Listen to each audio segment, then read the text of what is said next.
Bonjour tout le monde, j'espère que vous allez bien. On se retrouve aujourd'hui pour un petit tutoriel. Désolée si vous entendez du bruit derrière, j'ai ma famille à la maison, il fallait que je finisse absolument ma vidéo, donc je la finis, mais vous allez sûrement entendre discuter et blablater derrière la porte. Bref, pour cette vidéo, j'ai décidé de vous réaliser un tutoriel Day to Night Makeup. Maquillage de jour qui se transforme en maquillage de nuit. Voilà, je me suis dit que pour le nouvel an, peut-être il y en a qui travaillaient le 31. On sera pas tous en week-end ou tous en vacances, oui, parce que je suis en vacances. Et qui n'auraient pas le temps de se refaire tout le maquillage. Et du coup, j'ai pensé que c'était une bonne idée, voilà, de vous montrer un maquillage facile à réaliser pour la journée et facile à transformer en maquillage de soirée. C'est vraiment pas compliqué, je vous mettrai tous les produits en barre d'infos. Si cette vidéo vous intéresse, je vous invite à rester avec moi pour regarder comment j'ai réalisé ce maquillage. Et ben, on passe au make-up. Pour commencer, j'applique une base de chez Becca Cosmetics. Donc c'est une base pour le teint qui est la base filtrante rétro-lumineuse, qui est une base qui va illuminer légèrement le teint et faire tenir le maquillage. Voilà, toutes les propriétés d'une base à maquillage pour le teint. Donc j'applique ça avec mes doigts sur tout mon visage, donc en partant du milieu et en écollant vers l'extérieur du visage. Donc ensuite, pour mon fond de teint, je vais utiliser un fond de teint de chez Makeup Forever. Il s'agit de l'Ultra HD en teinte Y245, voilà, qui est un de mes fonds de teint préférés. Donc ce fond de teint est vraiment super. Lumineux, mais pas trop. Couvrant, mais pas trop. Voilà, ça tient super bien et j'en suis vraiment ravie. Donc en base à paupières, j'applique ma base de chez Urban Decay, la Eyeshadow Primer Potion en teinte Eden, qui va venir unifier la paupière et neutraliser mes petites veines et les petits vaisseaux sur les paupières. Toujours penser à poudrer sa base, puisque sinon les fards vont pas très bien s'estomper. Je vais utiliser ma vieille palette de chez Urban Decay, donc c'est la Naked Number 1. Donc pour commencer mon maquillage de jour, je vais faire quelque chose de très simple, ça va vraiment pas être compliqué. Je vais venir prendre la teinte Naked, qui est vraiment un gris marron très clair qui va me servir de couleur de transition. J'applique ça dans mon creux de paupière comme d'habitude, avec des mouvements de va-et-vient et des petits mouvements circulaires pour préparer le reste de l'œil au maquillage. Ensuite, je vais venir prendre la teinte Buck, donc qui est un peu plus foncée et je dirais un peu plus chaud. Et je vais venir de nouveau dans mon creux de paupière appliquer ça pour apporter plus de définition à mon maquillage. Donc je l'applique plus précisément que la couleur précédente, donc un peu plus dans mon creux sans... J'estompe, mais j'estompe quand même un peu moins pour que ça reste assez précis, que je ne remonte pas trop vers mon sourcil en fait. Et avec de nouveau la couleur Buck, une fois que j'ai bien travaillé mon creux de paupière, je pars de mon creux de paupière, du coin externe de mon creux de paupière, et je rejoins en formant un V le coin externe de mon ras de cils, voilà, comme d'habitude pour que ça forme un V. Enfin, pour ma paupière mobile, je vais prendre un highlighter de chez Anastasia Beverly Hills, de la palette Glow Kit, Z Glow Kit. Donc je vais prendre la teinte Sunburst que je vais appliquer sur ma paupière mobile légèrement, rien de très chargé, c'est un maquillage de jour. Avec un crayon noir de chez Makeup Forever, donc il s'agit du Aqua XL8 Pencil en teinte M10. Je vais faire un trait le long de ma paupière et je vais venir l'estomper avec un petit pinceau précis. Si vous avez un crayon waterproof, oh putain ça va couper. Pourquoi ça coupe? Erreur technique. Donc je continue mon petit maquillage maintenant que tout est rentré dans l'ordre. Une fois que j'ai terminé avec mon crayon au ras des cils, je viens appliquer tout simplement du mascara. Je vais maintenant terminer mon teint, je vais appliquer du correcteur sur mes cernes, donc comme d'habitude un peu de correcteur orange pour camoufler et corriger la couleur. Il s'agit du correcteur Erase Paste. Correcteur illuminateur visage et yeux de chez Benefit en teinte numéro 3. Donc que j'applique au doigt par-dessus mon cerne.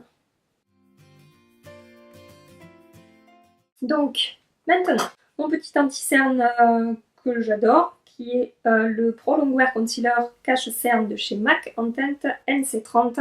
Je mets ça sur le dos de ma main. Je prends mon Beauty Blender Et j'applique ça sous mon œil comme d'habitude en formant un triangle en partant du coin interne, en remontant. Ce truc là est tellement couvrant qu'on n'a pas besoin d'en mettre des tonnes. Toujours sur le menton, j'ai là toutes mes imperfections. Donc c'est l'heure du tour de magie. Adieu. Je vais poudrer mon anti-cerne. Avec mon Beauty Blender, je prends un peu de poudre au roi Mercier que je prélève directement dans le pot. Et ensuite, je prends ma palette Hourglass qui est la Ambient Lighting Palette. Et je vais tapoter mon Beauty Blender légèrement dedans. Pour pas que ça soit trop mat sous mes yeux, pour qu'il y ait quand même un tout petit peu de lumière. C'est pas des highlighters, c'est vraiment des poudres lumineuses pour le teint. Et ça enlève un petit peu cet effet très mat des poudres. Ensuite, avec mon pinceau poudre, je fais un peu la même chose. Donc je vais prélever un peu de poudre Laura Mercier matifiante et un peu de poudre lumineuse.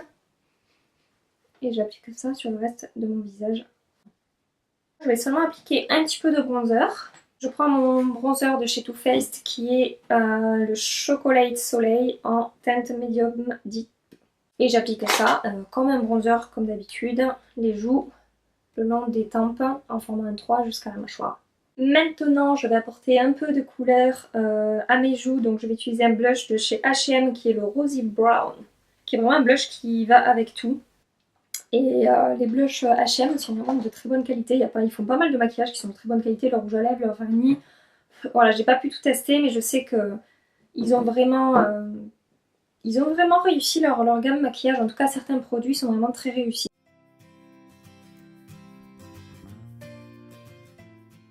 Et pour apporter un peu de lumière, je reprends ma palette Ambient Lighting, je passe mon pinceau dans les trois et j'applique ça par-dessus. Donc ça va être très subtil, très léger.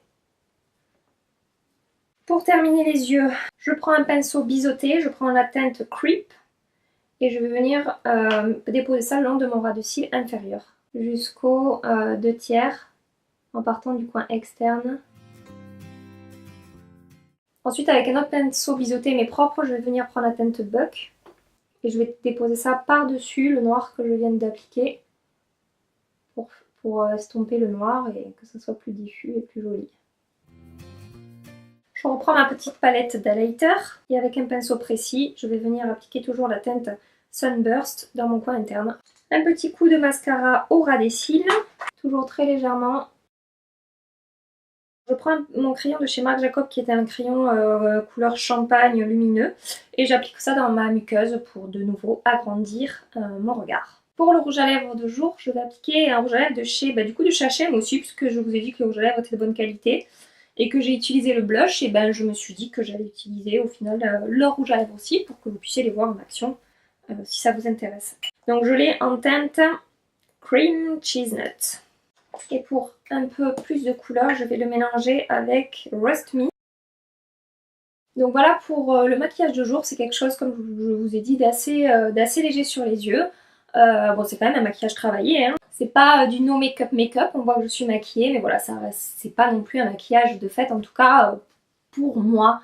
Donc maintenant, ça va être transformation en maquillage de soirée, voilà. Je vais prendre la même palette, je vais prendre la teinte Half Baked, donc c'est vraiment un doré.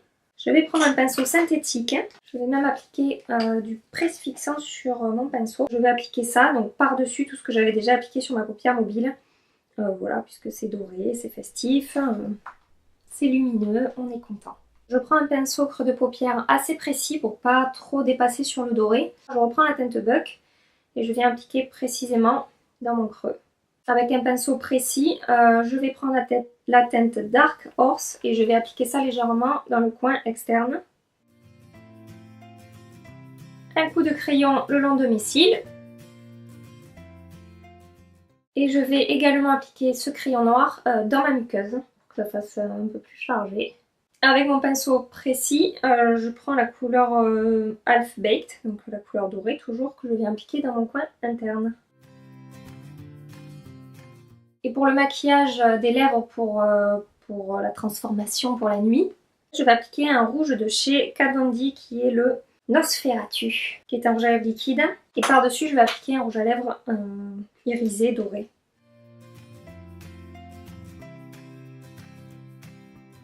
Je vais appliquer des paillettes sur mes lèvres parce que les paillettes c'est chouette, surtout pendant les fêtes. Excusez-moi. Non, j'aurais pas dû. Allez! J'adore ce truc là.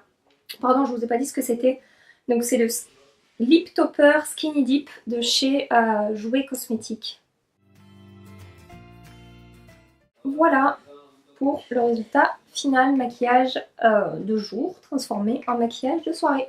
Donc voilà, cette petite vidéo est terminée. J'espère que ça vous a plu et que ça vous aura donné des idées pour le jour de l'an si vous n'avez pas le temps de repasser chez vous. Je trouve que ce produit pour les lèvres, la Jouet Cosmétique qu'on peut rajouter par-dessus les rouges à lèvres, c'est vraiment sympa puisqu'il apporte une petite touche festive, une petite touche dorée au maquillage et j'aime beaucoup. Des fois, il suffit d'un petit détail, de pas grand-chose pour avoir un résultat vraiment sympa. Si cette vidéo vous a plu, je vous invite à vous abonner à ma chaîne, à liker la vidéo, à me laisser un petit commentaire pour me dire ce que vous en avez pensé. Est-ce que vous aimeriez voir aussi, pourquoi pas, dans la prochaine vidéo, des idées tutoriels, des idées de tests de produits. Voilà, n'hésitez pas à me dire. Je vous fais des bisous et je vous dis à bientôt pour une nouvelle vidéo. Bye bye.